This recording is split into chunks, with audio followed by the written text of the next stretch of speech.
एक घुसपैठिया आपकी जमीन पे कब्जा कर ले, आपको मंजूर है? एक घुसपैठिया आपका हक छीन ले, आपको मंजूर है?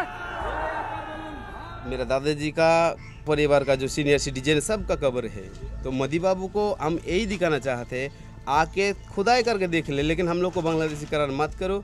हम लोग इंडियन है, हम लोग को इंडिया में रहने दो। इंडिया के प्राइम मिनिस्टर और होम मिनिस्टर ने हाल में कई बार ये कहा है कि सरहदी इलाकों की डेमोग्राफी चेंज हो रही है।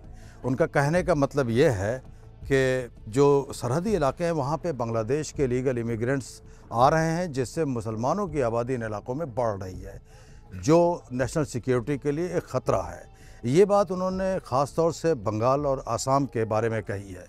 2011 की जनगणना में आसाम के अंदर दशकीय वृद्धि दर मुस्लिम भाइयों का 29.6% हुआ।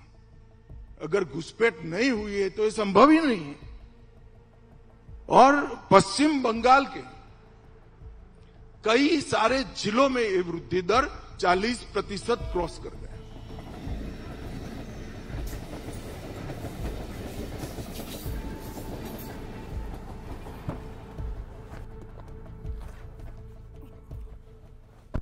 क्या वाकई बॉर्डर स्टेट्स में बांग्लादेश से लीगल इमिग्रेशन बढ़ रहा है और सरहदी इलाकों में डेमोग्राफी चेंज हो रही है?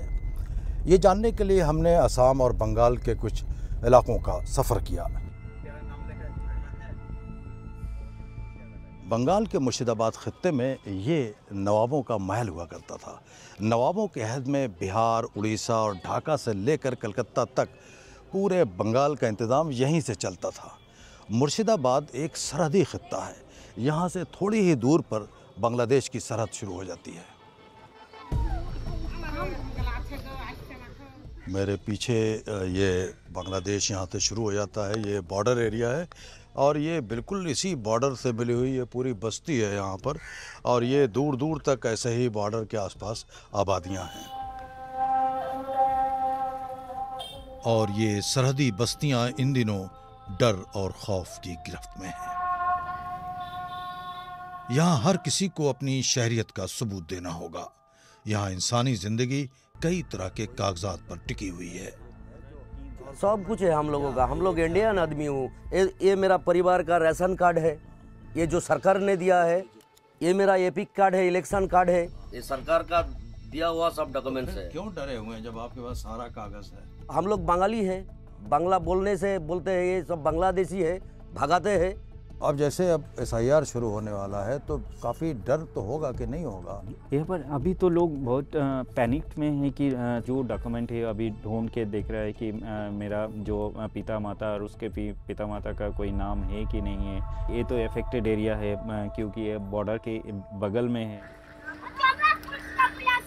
हमारा जो घर है, घर का बाजू में मेरा दादाजी का बाप का, मेरा दादाजी का जो सीनियर सिटीजन सबका कब्र है, तो मोदी बाबू को हम यही दिखाना चाहते हैं, आके खुदाई करके देख ले, लेकिन हम लोग को बांग्लादेशी करार मत करो। हम लोग इंडियन है, हम लोग को इंडिया में रहने दो। हम लोग को बहुत तकलीफ होता है, गाँव वाला बहुत परेशान रहता है। इस वक्त हम असम के मोरीगांव डिस्ट्रिक्ट से गुजर रहे हैं। यहाँ कुछ लोगों को बांग्लादेशी शहरी कहकर डिटेंशन सेंटर में रखा गया और कुछ को तो डिपोर्ट किया गया है। सुबह 4 बजे तो BSF गाड़ी आया था, तो हमको यहाँ में उठा ले गया, बॉर्डर है पुश बैक कर दिया। खैरुल इस्लाम इंडियन शहरी और एक सरकारी मुलाजिम हैं।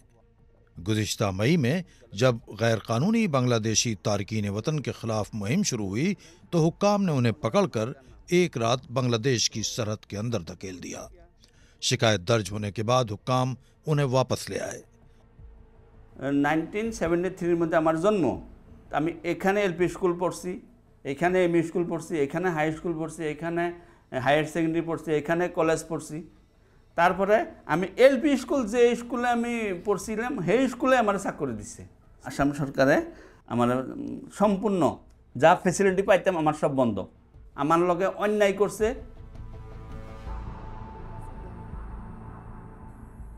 गुलाब अली और उनकी फैमिली गैर मुल्की होने के शुबे में महीनों तक डिटेंशन सेंटर में कैद रहे हैं। डर लगा जे सरकार क्या करेगा। बांग्लादेशी तो गवर्सन होता है जो बांग्लादेशी धरो हटाओ। भीतर में तो डर लग गया।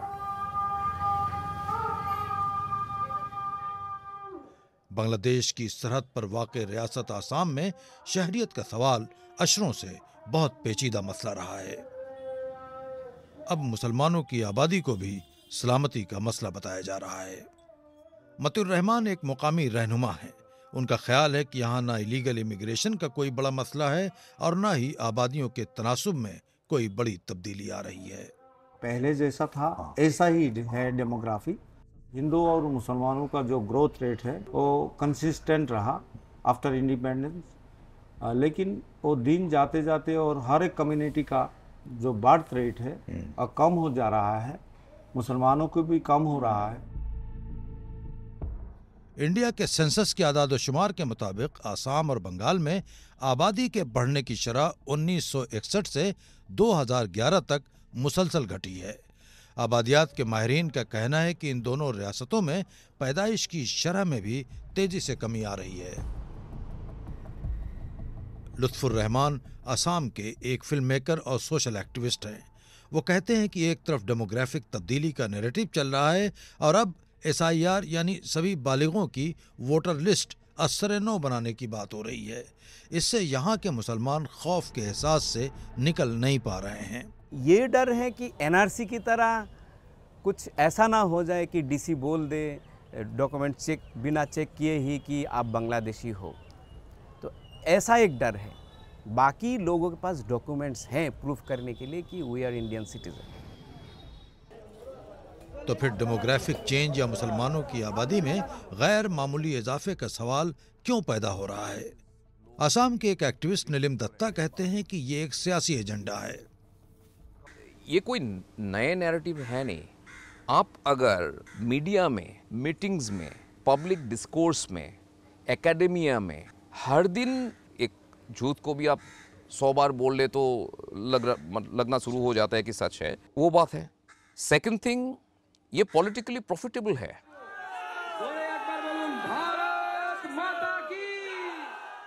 जब डेमोग्राफी परिवर्तन होता है, सीमावर्ती क्षेत्रों में डेमोग्राफी में परिवर्तन होता है, तब राष्ट्रीय सुरक्षा के लिए संकट पैदा होता है।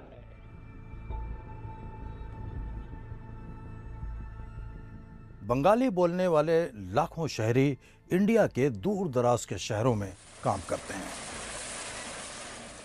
कुछ अर्सा पहले जब इलीगल इमिग्रेंट्स के खिलाफ मुहिम चलाई गई तो बंगाली माइग्रेंट्स वर्कर्स को पूरे मुल्क में बेपनाह परेशानियों का सामना करना पड़ा।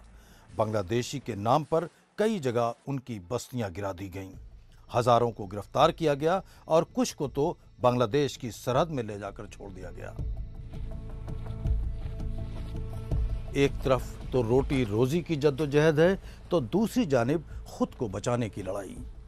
इन सरहदी रियासतों के लाखों गरीब इंसानों की जिंदगी पिछले कई अशरों से इसी कश्मकश में उलझी हुई है और ये सूरत हाल अब पहले से भी कहीं ज्यादा मुश्किल होती जा रही है।